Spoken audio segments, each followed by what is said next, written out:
நீங்கள் என்னதான் நடந்தாலும் நம்முடைய வாழ்க்கையில ஒரு சாதகமான காரியமே நடக்குது இல்லையே.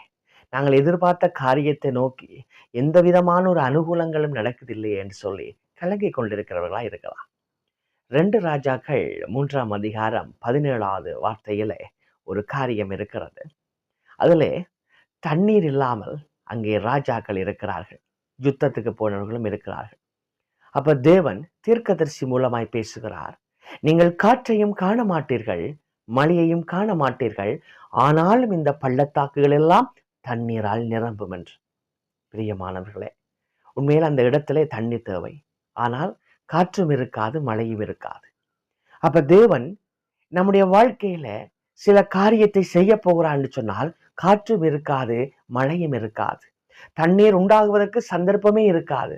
ஆனால் ஜீவனுள்ள தேவனால ஏதோமின் வழியாய் நாங்கள் எதிர்பார்க்காத இடத்திலிருந்து நன்மையை உண்டு பண்ண முடியும்.